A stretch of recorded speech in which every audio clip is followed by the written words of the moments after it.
很多学佛念佛的老朋友心里都有一个疑问，你今天念了一部经，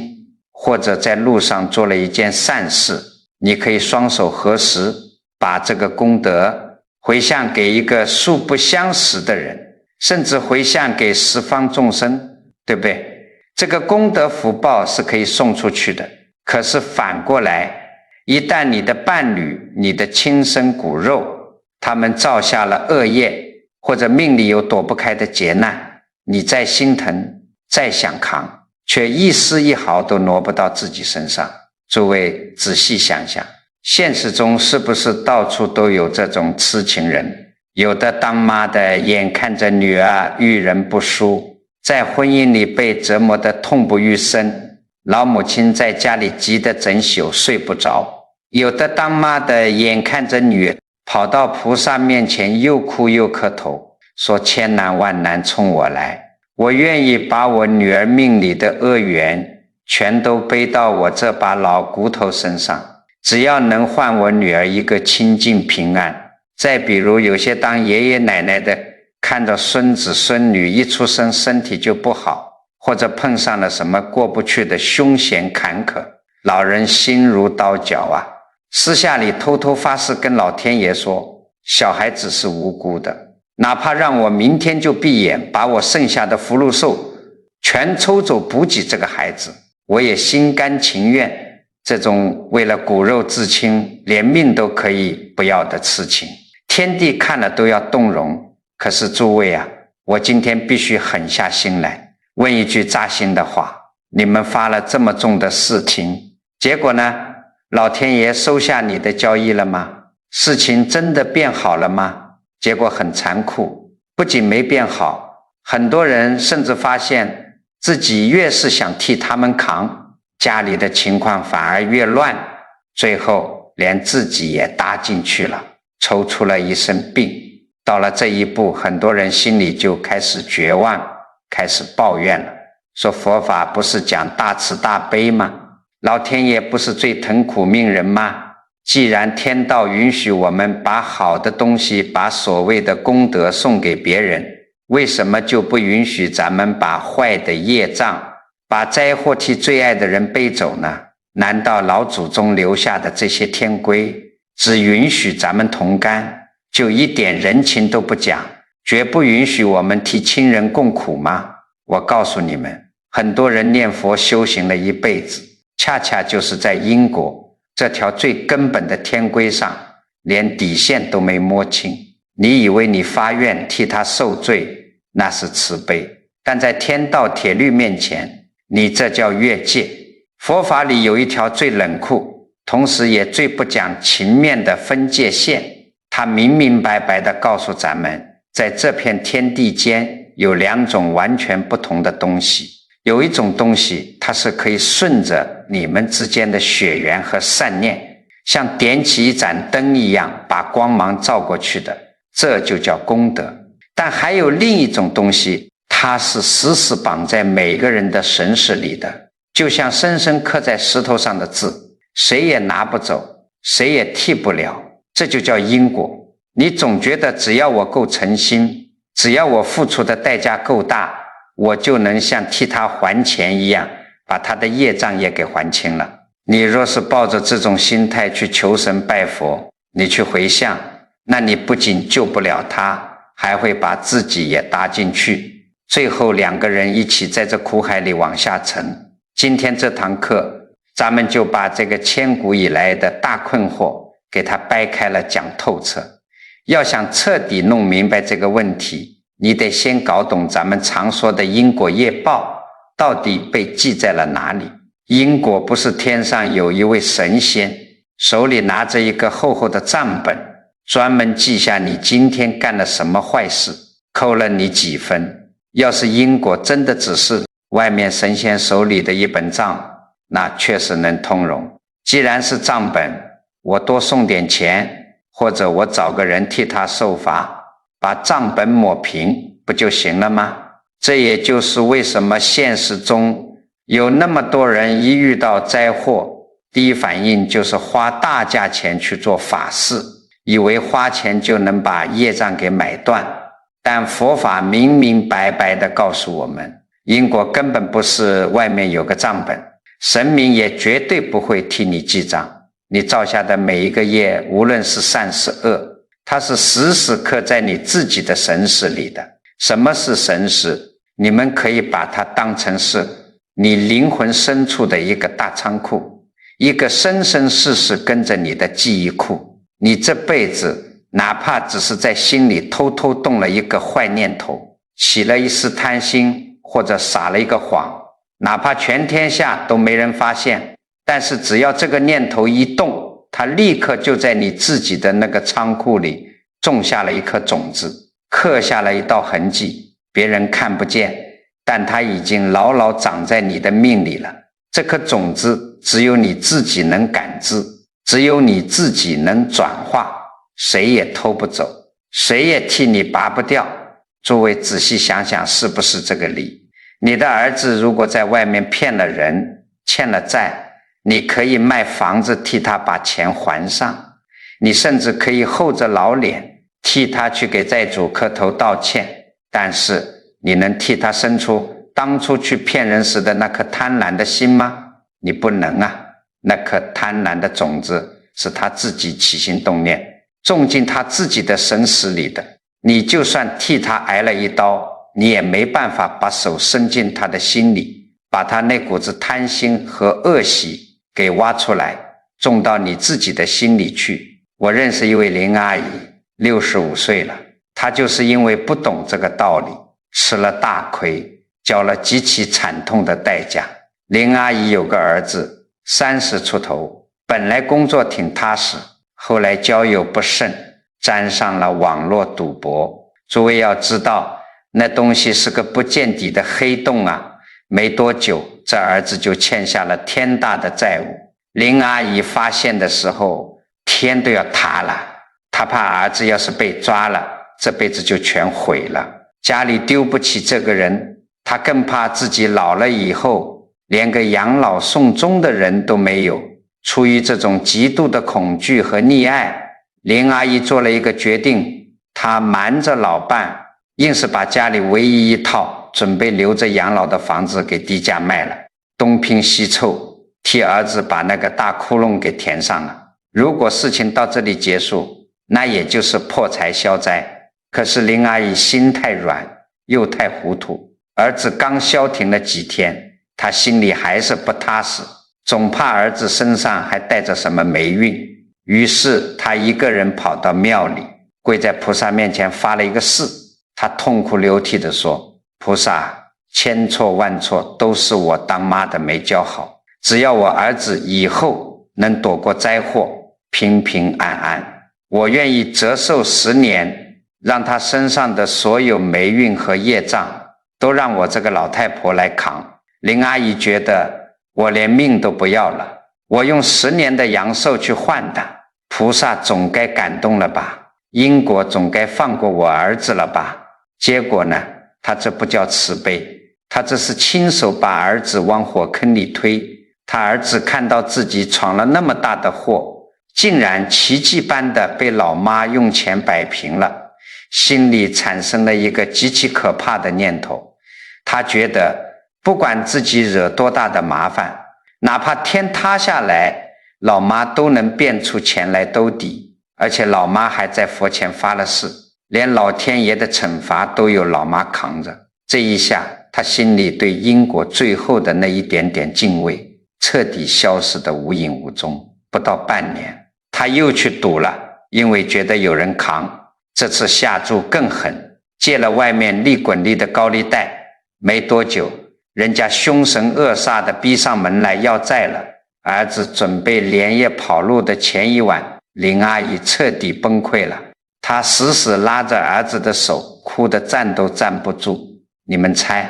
她那个儿子对她说了什么？他儿子非但没有半点愧疚，没有心疼这个连养老房都没了的老母亲，反而一把甩开他的手，隔着桌子冲他怒吼，你不是天天拜佛吗？你不是跟菩萨发誓说替我把所有的霉运都扛下来了吗？那为什么菩萨没把我的债免了？你发誓有什么用？你拜的什么佛一点用都没有。诸位，就这一声吼，像一道滚雷一样，把林阿姨彻底劈醒了。她愣在原地，看着眼前这个面目全非、狂妄自私的儿子，终于明白了自己到底干了一件多蠢的事。她以为自己卖房替儿子还债，发誓替儿子受命，是在救他。其实他只是替儿子挡住了现实的惩罚，却亲手用溺爱伟大了儿子神识里那颗名为侥幸与贪婪的恶业种子。每一次替他填坑，就是在给那颗毒种子施肥；每一次替他发誓代受，就是在拔掉他心里的护栏。现在那颗种子长成了一头怪物，马上就要把全家都吞噬了。那一刻，林阿姨的心彻底死了，但也彻底硬了。她擦干了眼泪，收回了要替儿子扛命的痴心妄想。她把门打开，拒绝再给他出一分钱，让他自己走出去，自己去面对外面的催债人，自己去承担法律的后果。因为他终于懂了，他不疼到骨头里，他神识里的那个恶习就永远拔不出来。诸位啊，咱们透过林阿姨这件惨痛的事，好好想想老祖宗定下的这条天规。为什么天道绝对不许任何人代受因果？因为如果因果能够像做买卖一样交易，如果业障能够随便转移，那天底下有钱的人只要干了伤天害理的事，直接花一笔巨款，雇几个穷苦人替自己去受罪，不就行了吗？心眼坏的人可以一边在外面造业坑人，一边花钱请几百个人在庙里替他念佛抵账。如果真的可以这样，那这天地间还有什么公平可言？善恶还有什么意义？修行岂不是变成了一场只属于富人的交易？正因为天道最是无私，最讲规矩，他把每一个人的起心动念都封死在造业者自己的神识里，所以众生才必须学会为自己做过的事、动过的心负责，别说是咱们凡人了。你们要知道，就算是法力无边的佛菩萨，在这条因果铁律面前也是一样的。菩萨看到众生在受苦，菩萨会流眼泪，但菩萨能做什么？菩萨只能给你指路，能在梦里给你示警，能给你创造遇到贵人的机会。但是如果你自己不觉悟，你死活都不肯回头，菩萨也不能强行施展法力，把你神识里的贪嗔痴硬生生抽走。这不是佛菩萨不慈悲，而是慈悲绝对不能破坏因果。如果连因果都能随意改写，众生永远都不会真正觉醒，永远都在等别人来救。既然连佛菩萨都不能直接替众生消除神识里的业障，咱们一介凡夫又凭什么以为自己跪在地上发个誓就能替儿女、替伴侣把命里的灾祸扛走呢？听到这里，有些老朋友可能心里要打鼓了，觉得我今天讲的太绝望了。你们肯定要问，照你这么说，谁造的业只能谁自己扛，因果绝对过不去，谁也替不了。那咱们每天在家里踏踏实实念经做善事，嘴里念叨着把功德回向给我的儿女，回向给我的伴侣，那我这好的功德到底送过去没有？当我说回向给他的时候，到底是个什么东西真实的到达了他那里？要想把这事弄明白，咱们得先破除一个最大的迷信。很多人潜意识里把功德当成了银行卡里的余额，把回向当成了手机上的转账。大家总觉得我今天去庙里捐了1000块钱，或者我念了1万声佛号，我身上就攒下了100个功德点，然后我双膝一跪，说一句回向给我儿子，就等于从我的账户里扣掉了50个点，直接打进了我儿子的账户里。他的业障就能凭空抵消掉50个点。诸位啊，如果功德是这么个算账法，那不又成了做买卖吗？佛法讲的功德回向根本不是转账，它更像是什么呢？像点灯，你去做了一件真实的善事，比如你帮了遇到难处的邻居，你戒掉了一口肉去护生，或者你静下心来把一部经念得清清净净，你的心里就点亮了一盏灯。这盏灯是你自己点起来的，所以你先得到了光明。那什么叫回向呢？回向呢，就是你在这个光明的当下，在心里发出了一个强大的愿力，你把这盏灯的光芒定向照向了你在远方的儿女，或者照向了躺在病床上的伴侣。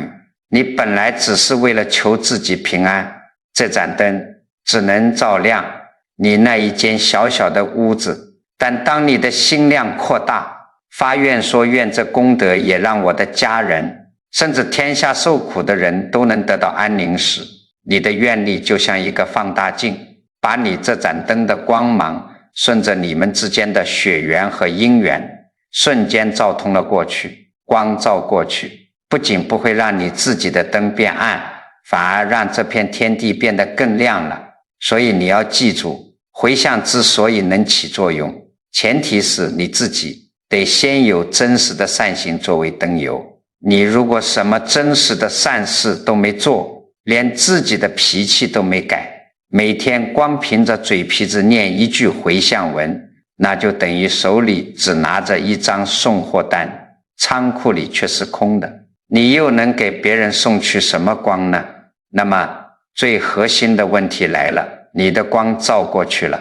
对方为什么能得到好处呢？这在佛法里有一个专门的词叫做随喜，为了让大家听懂，咱们就叫它接住了光。为了让大家把这个功德怎么起作用的道理彻底吃透，咱们把目光放到1000多年前，我给大家讲一段咱们古代真实的史实。那是在唐代宗时期，天下大乱，外敌吐蕃的几十万大军像黑云压城一样兵临城下，把首都长安围了个水泄不通。城外的战鼓声连大明宫里的皇帝都能听得清清楚楚，城里人心惶惶，粮草一天比一天少，眼看江山社稷就要毁于一旦。唐代宗这个皇帝当时可以说是恐惧到了极点，他极度害怕城破之后自己沦为阶下囚，生死国灭。人在绝望和极度恐惧的时候，往往就会抓住一根自以为是的救命稻草。唐代宗当时十分推崇佛法，朝廷平时供养着一位地位极高的大德，就是历史上鼎鼎有名的国师不空三藏。在皇帝的观念里，朝廷这么多年花了无数的真金白银，建了那么多寺庙，供养了那么多僧众，这就等于在老天爷那里存下了巨大无比的功德。现在国家有难，这笔功德就该像一件威力无穷的法宝一样，拿出来抵御外敌了。于是唐代宗连夜把不空三藏急召进宫，大殿上皇帝急得像热锅上的蚂蚁，双眼通红的给国师下了一道极其荒唐的密令。皇帝说，国师，长安城保不住了，正要你立刻在宫中开坛做法，把咱们大唐积攒的所有佛法功德都调动起来，正要你用这功德做法，直接把城外敌军的主将给揍死，或者用这功德化作天兵天将，把城外那几十万大军瞬间消灭，给朕解围。诸位想想，皇帝这个时候的心态是不是跟现在很多老母亲跑到庙里求菩萨用功德之解，把儿子身边的催债人给赶走，把老伴身上的肿瘤给变没，是一模一样的，都是想把功德当成一把可以精准破坏因果、替天行道的刀，面对手握生杀大权，随时可能翻脸杀人的皇帝。不空三藏大师不仅没有迎合，反而一身正气，当场严词拒绝。大师站在空荡荡的大殿上，看着惊恐万状的皇帝，说出了一段震古烁今的话。大师说，陛下，佛法的功德是用来护持众生的本心，激发天下善缘的。老僧可以带领全城的出家人一起诵经发愿，用这庞大的清净功德去护持长安城百姓的福报，去安定前线将士的心神。但是佛法绝不能沦为杀人刀，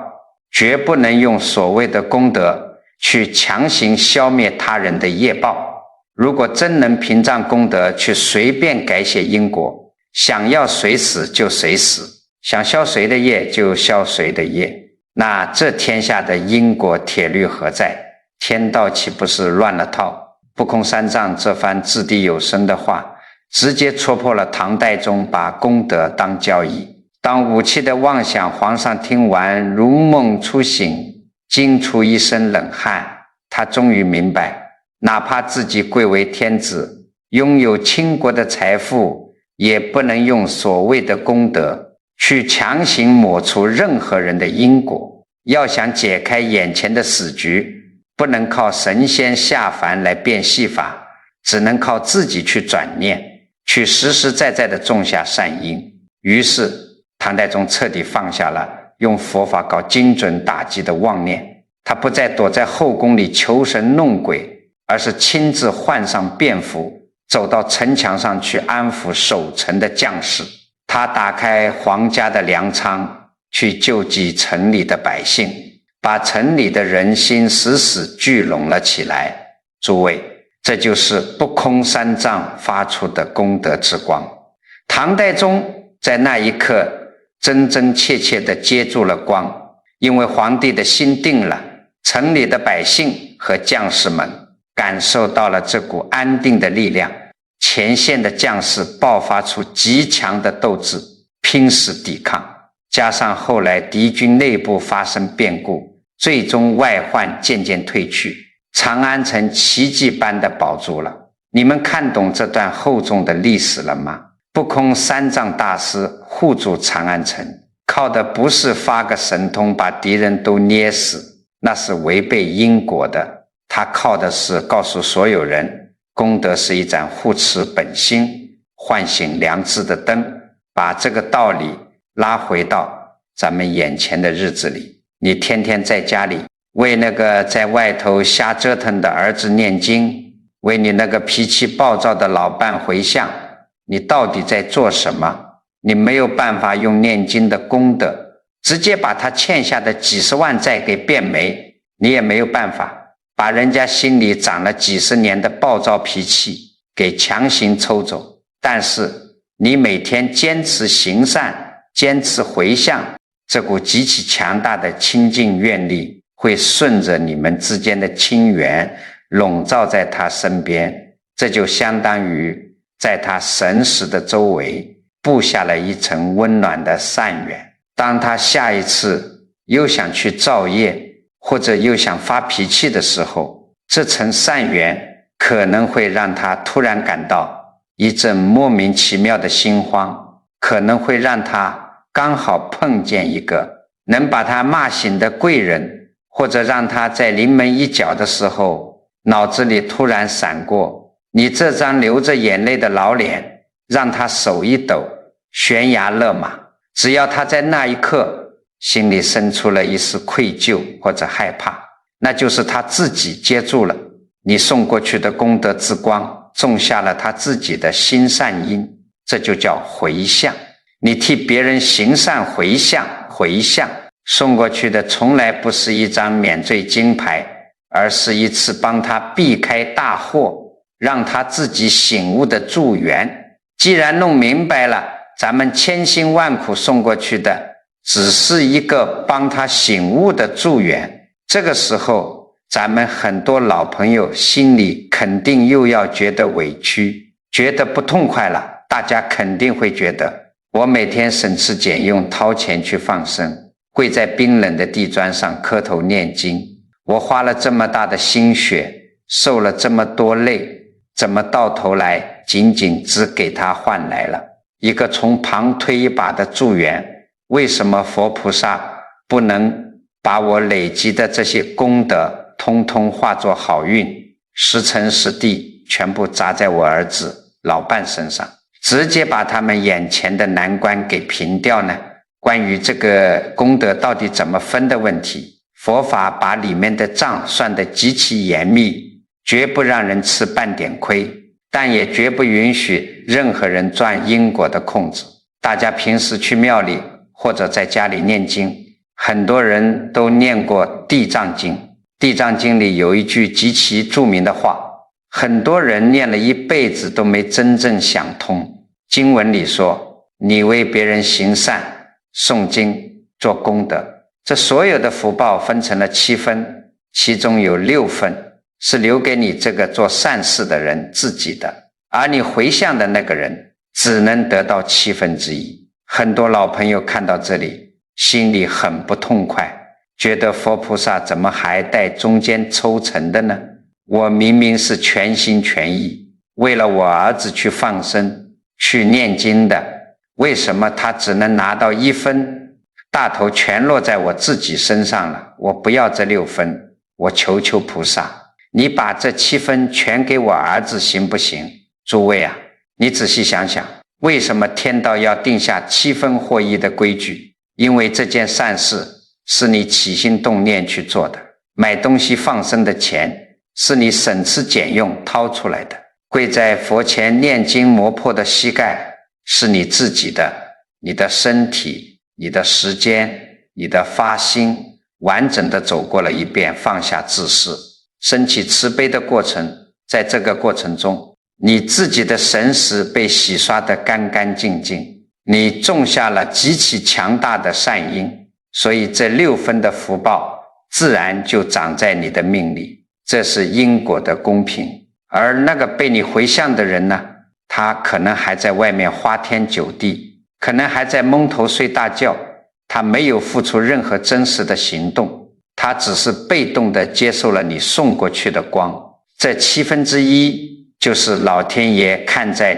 你们的亲缘和你的愿力上，破例甩给他的一根救命绳子。这根绳子不能直接把他从泥潭里拽出来，但能在最危险的时刻绊他一跤，让他猛然惊醒。我见过一位老陈大姐，她家里发生过一件事，把这个1/7的助缘到底是怎么运作的展现得淋漓尽致。老陈大姐有个独生女儿，从小娇生惯养，心高气傲。前2年这女儿非要嫁给一个外地来的男人，那男人打扮得光鲜亮丽，满嘴跑火车，每天把女儿哄得神魂颠倒，但背景十分复杂，连个正经工作都没有。老陈大姐吃过的盐比女儿走过的路还多，一眼就看出来这男人是个心术不正的骗子。他极度害怕女儿跳进火坑，毁了一辈子的幸福。可是女儿被所谓的爱情洗了脑，根本听不进一句劝，甚至为了证明自己的爱，背着老陈准备把自己名下的一套房产拿去抵押，要把钱全砸给这个男人，去搞什么创业项目。老陈大姐在家里急得整夜睡不着觉，她知道这要是抵押了，女儿不仅人被骗了，以后连个落脚的窝都没了，硬拦是拦不住的。女儿甚至要跟她断绝母女关系。老陈大姐没办法，只能每天坐1个多小时的公交车，跑到城郊的一座大寺庙里去做义工。她一个60多岁的老太太，不去大殿里求签算命，而是挽起袖子，在寺庙的斋堂里洗成百上千个的碗，在院子里扫落叶。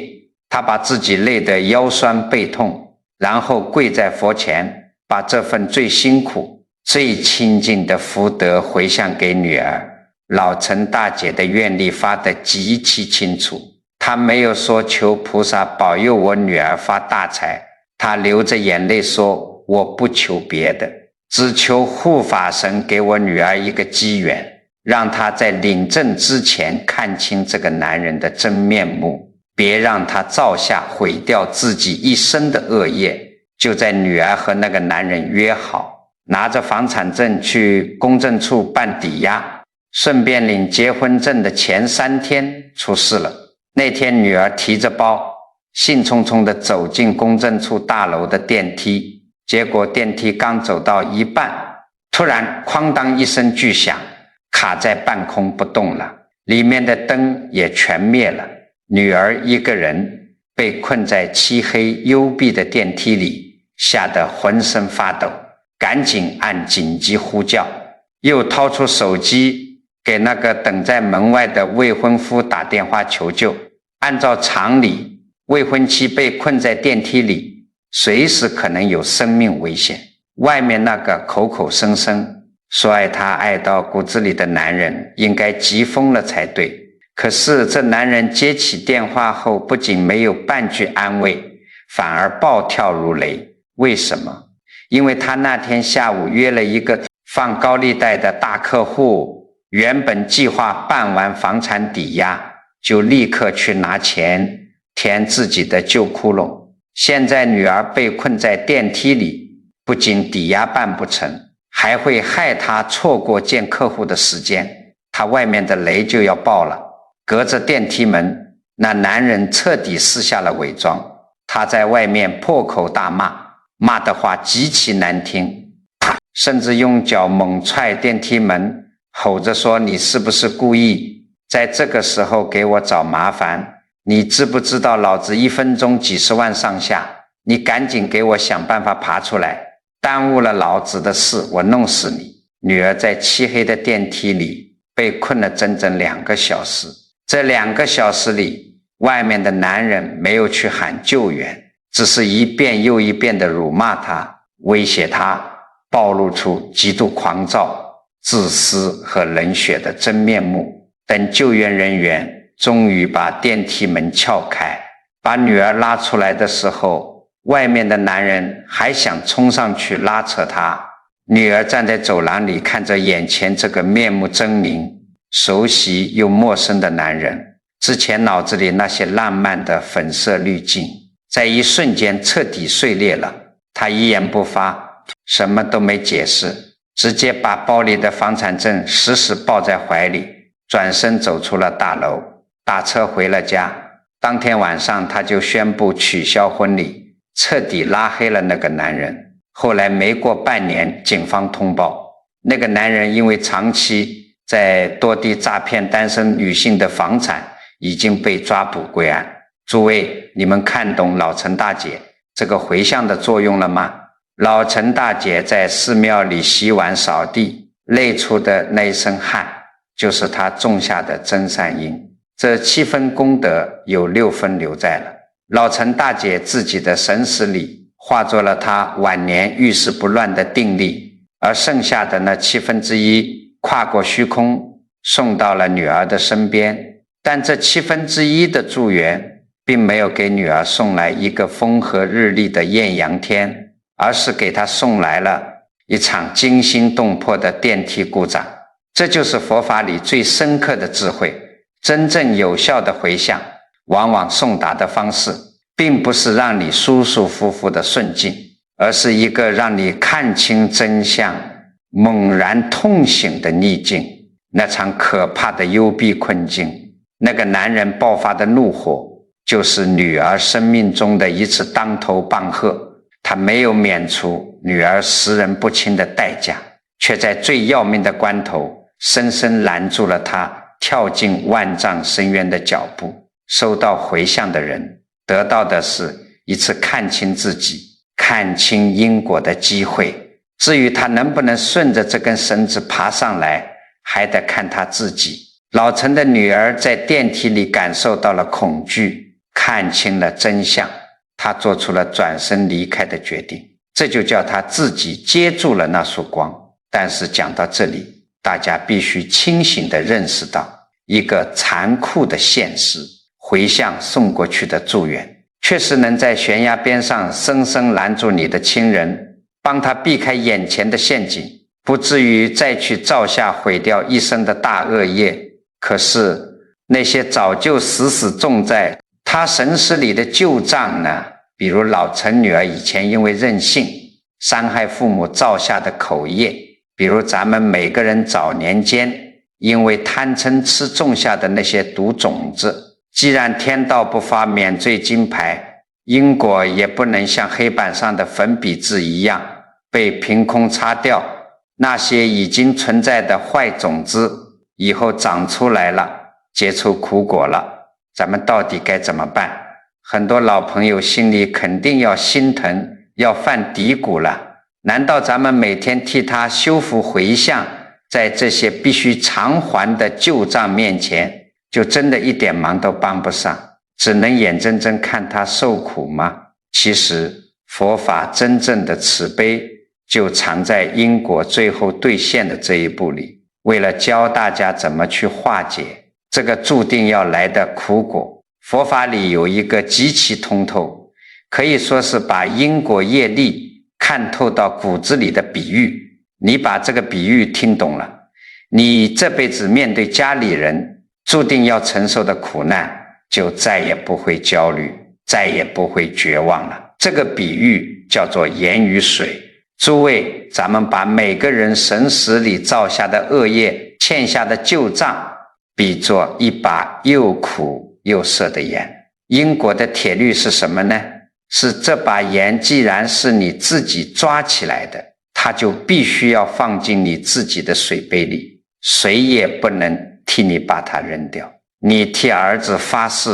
替伴侣包揽责任，这叫代受，就相当于你想把手伸进他的杯子里，把他那把盐抓出来放进自己的嘴里。我前面讲过了，这根本不可能，你也掏不出来。可是佛法慈悲就慈悲在，他告诉我们，虽然你不能把这把盐拿走，但是你可以改变装盐的容器。你想想看，如果一个人整天自私自利，毫无善念，他的心量和福报就只有平时喝茶的一个小玻璃杯那么大。这个时候，那把业力的盐放进这杯水里，这杯水是不是苦咸难咽？喝下去简直能要了半条命。这就是为什么很多人一遇到灾祸就觉得天塌了，痛不欲生，因为他的福报太小，容器太小了。但是如果这个人平时行善积德，或者像咱们前面讲的，他接住了母亲，妻子天天为他回向送来的功德之光，他心里生出了惭愧，生出了善念，他开始懂得敬畏因果了。这个时候奇迹就发生了，他的善念和你们回向给他的福报，会把他那个原本只有水杯大小的容器深深的撑大，变成一个大水缸，最后甚至变成一条波澜壮阔的大河。这个时候诸位再看，那把盐消失了吗？没有，盐还是那把盐，液还是那个液，它依然掉进了这条大河里。可是一把盐扔进一条大河里，这条河的水还会苦吗？还会咸吗？那点咸味早就被浩浩荡荡的浮水给稀释得干干净净了。盐还在，但已经毁不了一条河了。这就是佛法里讲的最高智慧，叫做重罪轻报功德的作用。从来不是帮你把盐块拿走，而是帮你和你的家人把承受因果的容器撑大。宋代有一位极其有名的大德，后来被尊称为永明延寿禅师，但在他出家成为高僧之前，他只是民间的一个小官，负责管理地方上的国库和税务。这位小官极其慈悲，每次走到街上的菜市场，看到那些活蹦乱跳的鱼虾，那些流着眼泪即将被宰杀的生灵，他心里就像刀绞一样难受。他极度渴望把这些生灵全买下来放生，救他们一命。可是他只是个小官，靠那点微薄的俸禄能救几条命。在极度的慈悲和痛苦交织下，他做出了一个惊世骇俗的举动。他看着空荡荡的钱袋，又看着国库里堆积如山的官银，他咬了咬牙，竟然坚守自盗，偷偷把国库里的巨额钱财全搬了出来，拿去市场上把那些即将被宰杀的生灵一车一车的买下来，放归了江河。诸位，这可是挪用国库的巨款啊！这是什么罪？按宋朝的律法，这是铁打的死罪，是要杀头的。果不其然，没过多久，东窗事发，上面派人一查账，国库空了，他直接被扒了官服，打入死牢。这个时候，咱们就要用盐和水的道理来看这件事了。他偷盗国库，不管他的初衷是什么，偷了就是偷了，这就是他自己造下的因果。这是极其巨大的一块盐，因果是不讲人情的。你造了偷盗的业，你就得承受死罪的果报。这块盐已经结结实实地掉进了他的命里，案子报到了皇帝那里。皇帝一看卷宗，觉得这个人太奇怪了，贪污巨款的人多了，但贪了钱不去买房买地，不去花，全拿去买鱼买虾扔进河里，这人到底是怎么想的？皇帝心里生出了一丝好奇，就暗中给监斩官下了一道密令，明天把他押赴刑场，刀架在脖子上的时候，你仔细观察，如果他吓得浑身发抖，痛哭流涕，那就说明他是个沽名钓誉的伪君子，直接砍了。如果他面无惧色，你就刀下留人，把他给正带回来。到了行刑那天，法场上围满了看热闹的老百姓，监斩官扔下令牌，刽子手喝了一口烈酒，把那把明晃晃的鬼头刀高高的举了起来。诸位，这就是那把巨大的盐彻底融化，要让它尝尽苦头的时刻了。可是让人万万没有想到的一幕发生了，跪在断头台上的他不仅没有一丝一毫的恐惧，没有发抖，反而仰起头看着头顶湛蓝的天空，突然放声大笑。他笑得容光焕发，笑得无比坦荡。监斩官吓了一跳，赶紧喊停，走下台大声喝问：死到临头，你不仅不害怕，你笑什么？他看着监斩官朗声回答道：我挪用国库，没有一分钱是花在我自己身上，全用来救了命。现在我用我这一条命换了千万条生灵的命，我的心愿已经彻底圆满了，我马上就能清清白白的去极乐世界了。我怎么能不高兴？我怎么会害怕？监斩官听完，震撼的半天说不出话来。这哪里是贪官，这简直是菩萨降世啊！监斩官立刻快马加鞭进宫报告皇帝。皇帝听了也是感叹万分，感叹此人发心之清净，愿力之纯粹，实在世所罕见。最终皇帝不仅赦免了他的死罪，还恩准他出家修行。他就是后来名震天下的永明延寿禅师。诸位老朋友，咱们现在静下心来，好好拆解一下这段厚重的历史。他当年偷盗国库的罪业到底起作用了吗？绝对起作用了。因果没有放过他，他被关进死牢，带上枷锁，被押赴刑场，甚至刽子手的刀都已经举到了他的脖子上。这就是盐的苦味，他必须亲自去尝。没有任何菩萨用神通把法场上的刀给变软，因果的程序走得严丝合缝。但是为什么他最后能在刀口下活下来，甚至连一点恐惧的苦味都没尝到？因为他那个彻底无私救护千万众生的大悲愿力实在是太庞大了。他的福德已经不是一杯水，而是一片汪洋大海。当那块代表着死罪的盐掉进他这片没有半点私心的大海里时，瞬间就被稀释得无影无踪了。死罪的果报被他那不可思议的浮水转化成了刑场上的一笑，转化成了皇帝的一念慈悲重罪，就这么轻暴了。把这个故事看懂了，咱们再回到现实生活里，看看你们平时是怎么对待家里那些不争气的儿女和伴侣的。你儿子在外面欠了债，你怕他受苦，你瞒着所有人卖房子替他还，你以为你是在救他，其实你是在干什么？你是在跟英国抢东西，你企图把他杯子里的盐硬生生挖出来，可是你挖不出来啊，你替他还了新债，他心里那颗侥幸的毒种子又长大了，他下次会抓起更大的一把盐扔进他那个本来就小得可怜的水杯里，最终的结果就是他的杯子彻底炸裂，你们母子俩一起被苦水淹死。这就是很多人分不清的共业，你纵容他，你就在陪他一起造业。真正有大智慧的老母亲，好妻子会怎么做？她会停止纵容，狠下心来，不再替他还1分钱的债，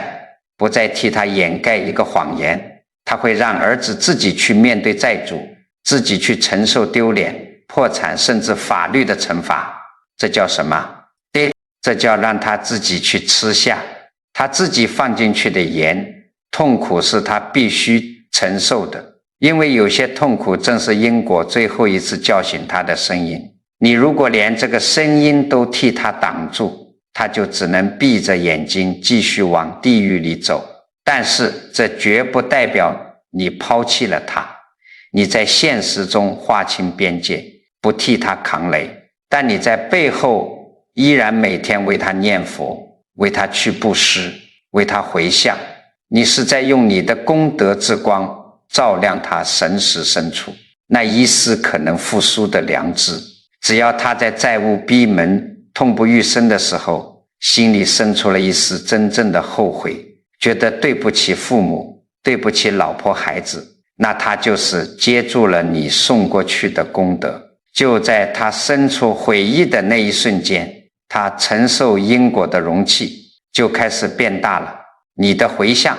没有帮他把债主赶走，但是帮他扩大了浮水的容量，让他从一个遇到事只会逃避想死的小杯子，变成了一个敢于认错、敢于去打工还债、心性变得坚韧的大河。只要他的容器变大了，那几十万的债务对以前的他来说是灭顶之灾，对现在的他来说不过就是人生路上的一次历练，苦味已经被大大稀释了。这就是替人挡灾和回向助缘的根本区别。替他挡灾是把他蒙上眼睛，让他怀里抱着定时炸弹继续睡，而回向助缘的根本区别是用福报的光芒护着他，让他自己睁开眼睛，自己去把那个炸弹拆掉。讲到这里，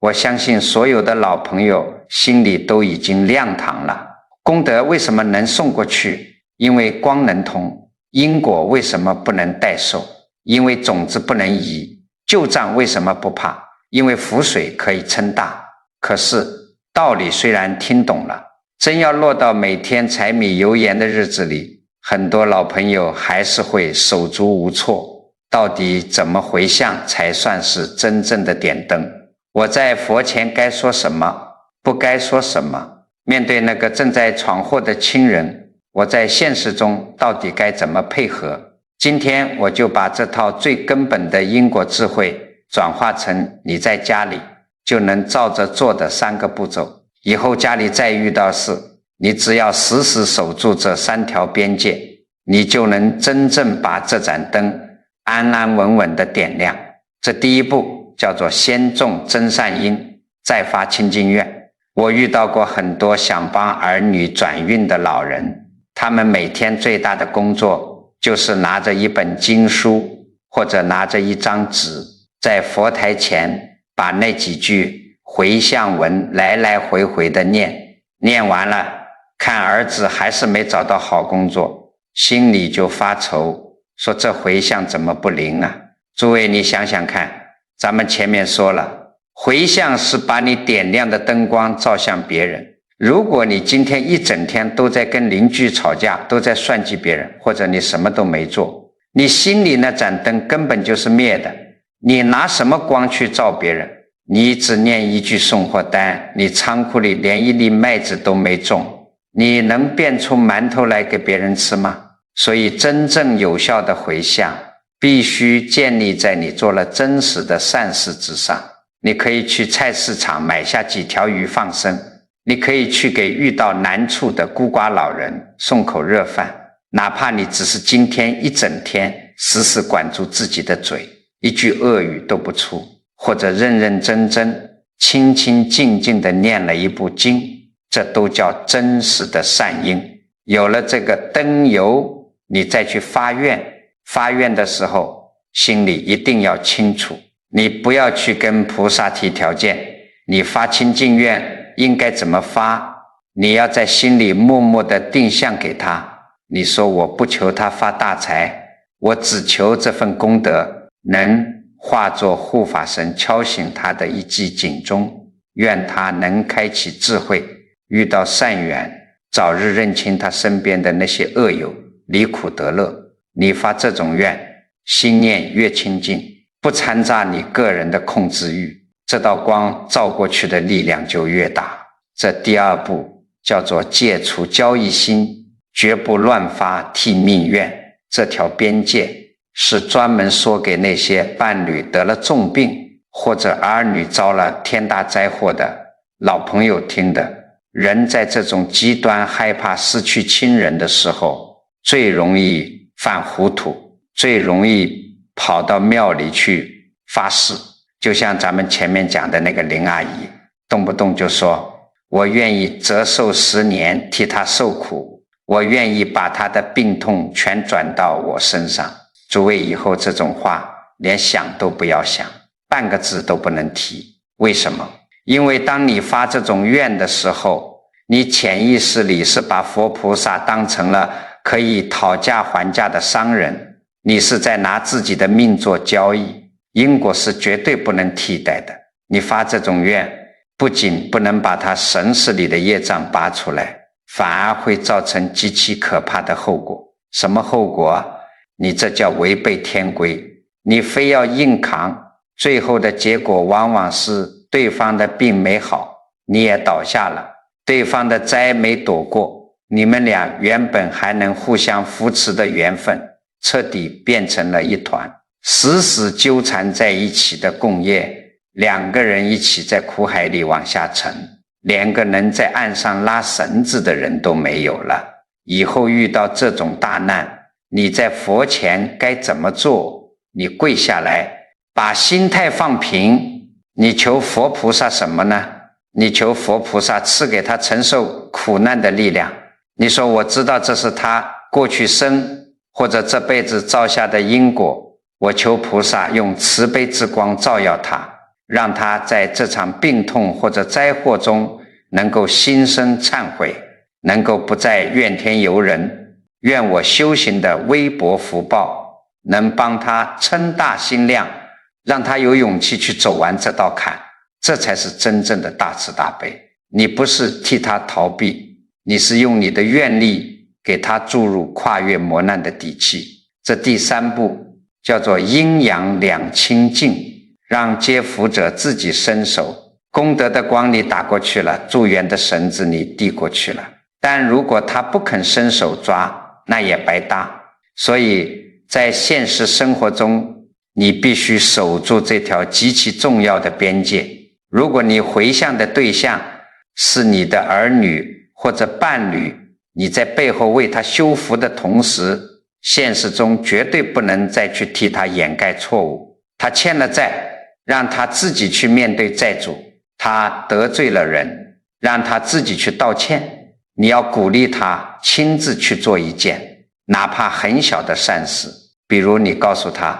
妈今天替你去放生了，你今天能不能答应妈一整天别撒谎，或者你去给被你伤害过的人低个头，只要他肯低这个头，只要他肯做这一件小善事，他就是自己伸出手死死抓住了你送过去的那1/7的助缘，他不伸手，你回向再多，光也只能从他身边溜走。如果你回向的对象是已经过世的父母或者亲人，那就更要注意清净二字。很多人为了给亡者修福报，讲究排场，在葬礼上或者忌日那天大摆筵席，觉得这叫尽孝心。诸位啊，这不是尽孝，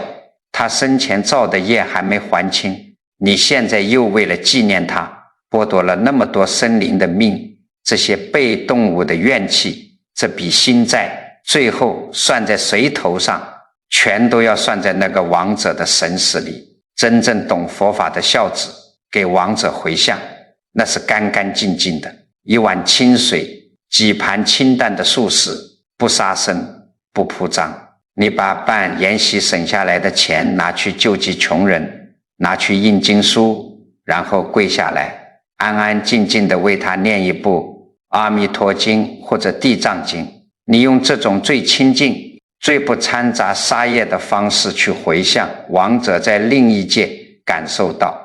这股没有血腥味的纯善之光，他才能生出欢喜心，才能顺着这道光真正往好的地方去。做到了这3步，不替他造恶，不替他纵容，不去佛前做交易，你才算真正看懂了天道的慈悲，你也才算真正把这福报的回向做到了功德圆满。好了，今天讲了这么多，我知道很多老朋友听完可能转头就忘了，为了让大家真能把这些道理带回家，我最后再啰嗦一遍，这3个佛法道理和修行要点，你们一定要死死守住。第一，你要记住，因果是刻在神识里的种子，谁造的业只能谁自己扛。以后在家里遇到事，千万别再发毒誓说替儿女、替老伴扛病折寿，那是在违背天规，不仅没用，反而害人害己。第二，你要记住，功德不是转账，而是点亮一盏灯去照别人。你要先去脚踏实地，做一件真实的善事，有光才能照亮家人，光照过去，他自己的生出一点善念，才能真正接得住。第三，你要记住，业力像盐，福报像大河里的水，不要总是替家人包揽错误，替他们还债，要用回向的福水去撑大他的心量，让他自己勇敢去面对因果，去承受该承受的代价。人这一辈子啊，遇到身边的亲人受苦，心疼是难免的，但真正的大慈大悲，真正的爱一个人，不是替他逃避所有的后果，而是在他陷入黑暗的时候，你为他点一盏灯，在他跌倒的时候，你心平气和地扶他一把。可是到了必须承担因果责任的地方，你必须狠下心来，让他自己站起来，自己去走完那条路。只有这样，他才能真正从苦海里醒悟过来。如果你觉得我今天讲的这些心里话对你有所启发，解开了你心里的疙瘩，请动动手指给这个视频点个赞，点个关注。也希望你能把今天的内容转发出去，把你每一次的转发都当成是给正在受苦的亲友点亮一盏灯。这不仅是在帮他们，也是在为你自己和家人积攒那条大河里的福水。最后啊，我希望每一位看到这里的朋友都能在底下的评论区留下你的一句善言。你可以写愿种下善因，各自醒悟。你也可以写愿福水长流，家宅安宁。这可不是随手打几个字，这是你在当下亲自种下的一颗清净善因。